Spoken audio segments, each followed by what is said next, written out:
What is going on, guys? This is Miasin. This is the virtual world deck profile featuring the Destiny hero monsters, as I said. So Malicious was already played before Fusion Destiny and Denier kind of started becoming trendy in the OCG, and they will be in the TCG, by the way. This package is kind of nasty.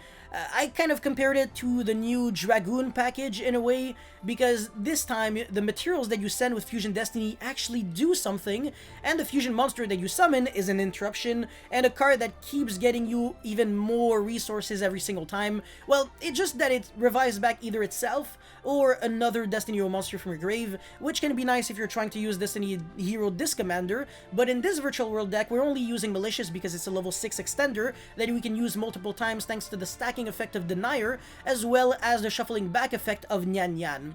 So this is just the perfect package to play in virtual world, and as I said, it's kind of nothing new, but thanks to Fusion Destiny and stuff, this deck is in a way kind of new. You could argue that Ready Fusion could be interesting in this deck.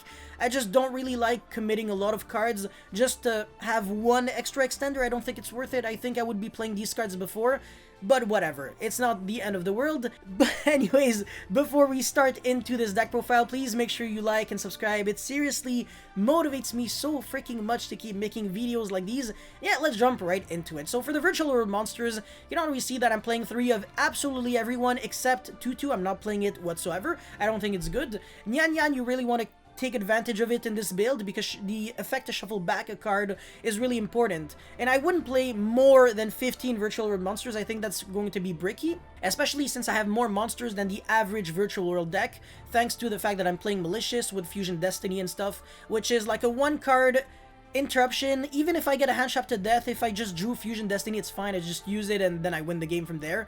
So this card is broken to draw, and if you don't draw it, well, you can draw Malicious and it's broken. If you draw Denier, then you can Beatrice for the Malicious and then still play the game as if nothing was ever an issue. So none of the Destiny hero monsters are bad to draw. They're all good to draw, as you clearly saw from my combo video if you haven't watched it already. And Fusion Destiny is already obviously very good to draw. So you get the best of both worlds. Regardless of what you draw, you're pretty much in a Happy Land City.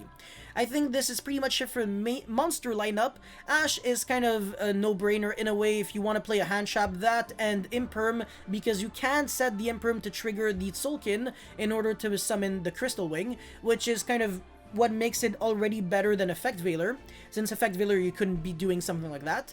And also you can use it through, like, under Call by the Grave. Well, you can, like, not lose the Call by the Grave with a card like Imperm. You can draw it for turn, you can draw it off of Desires. There's just a few reasons why Imperm in this deck, I want to say, is a bit better than Veiler, but yeah. Yeah, Call by the Grave, triple Kowloon, obviously, triple Desires, triple Fusion Destiny, triple Qinglong.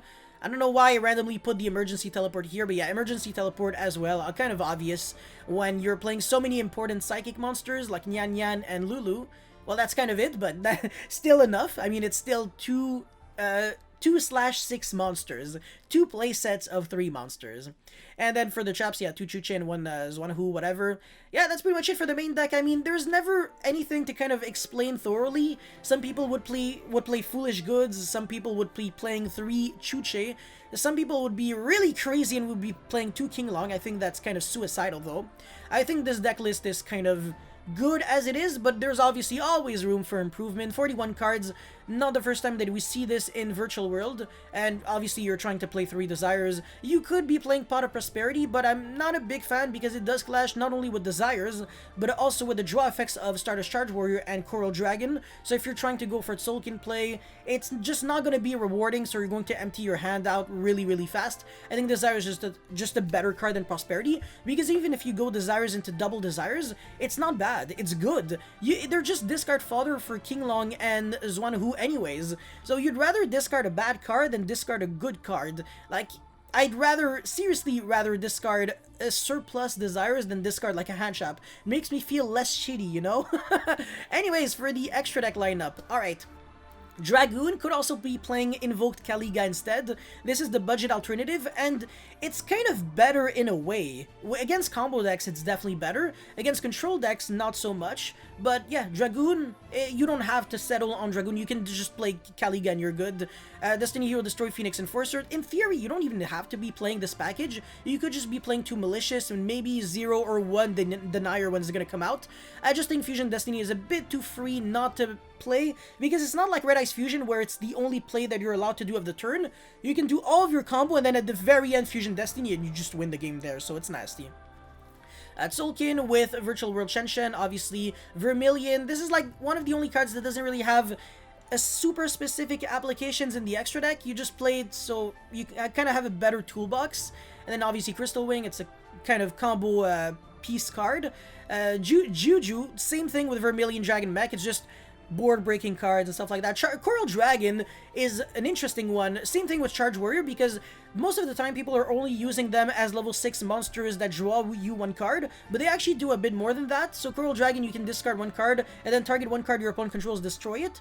And then Charge Warrior is kind of like an Asura Priest, so it can attack every monster your opponent controls once each. Well, all special summon monsters, but still pretty good enough. Against decks like Prank Kids would just float on a bunch of monsters, it could be decent. And yeah, obviously Muddy Muddragon, Zeus, Ptolemy M7, Fan, again, same thing. For the most part, the Xyz monsters, outside of Beatrice, are not really part of any turn 1 combo. Xyz monsters are especially going second cards to break boards, as you can clearly tell with like Zeus and stuff, whereas Synchros, they kind of generate you negates and interruptions with the form of Shenshen, for example. I guess an Xyz that does generate you an interruption would be Perrin the Skylark Dragon, because you would be using Beatrice to foolish your deck for Fossil Dyna Pachycephalo, and then during your opponent's standby phase you would be reviving it back directly with Perrin, so you would have kind of like a Vanity's emptiness on the board, and combined with Chuche, which is kind of a soft lock already, and any Omni Negate, your opponent would need 2 very specific cards to beat you, which for the most part would just end up being impossible, and most people would definitely scoop 2 Fossil Dyna plus Chuche combo. So anything outside, like over that, would be just fluff. But yeah, more side deck cards or idea section cards, which for once in my life, this actually looks more like a side deck than an idea section. I'm improving, eh? Hey, another reason to smash the like button. Ooh! Alright, Necro World Banshee is a card that you can foolish with Beatrice, preferably on your opponent's turn. On your own turn, you want to be foolishing cards that are extenders, like Malicious, or Nyan Nyan, or Zwanhu, or even Chuche, or King... Well, King Long probably not, but yeah, okay, whatever. You definitely get the point. Yeah, Banshee, during your opponent's turn, well, whatever, during either player's turn, you can banish it, and then activate Zombie World directly from your deck, which is very fair against a Dragon Link, and Salamandrate, Cyberus-esque Link. Yeah, good luck not making any Link monsters thanks to Zombie World. Yeah, it kind of screws everyone over. It's actually really disgusting, and randomly makes you dodge Sphere Mode, by the way. So if Sphere Mode ever becomes popular, well, can't really Sphere Mode my ass. Yep, alright, so that's pretty much it for these cards.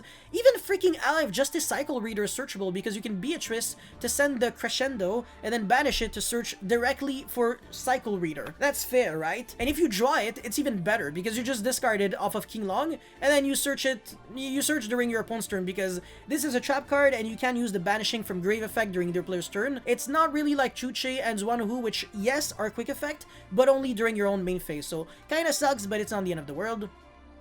And I guess, yeah, back row removal, which is a bit self-explanatory. Duster, double Cyclone, double Anti-Spell and Imperial Order, Red Reboot, blah blah blah. And that's pretty much it for this deck profile. I really hope you guys were able to enjoy and learn a thing or 2 or 3 or 4 or infinite. And yeah, if you did, make sure you leave a like, comment, and subscribe, and I will see you next time. Peace.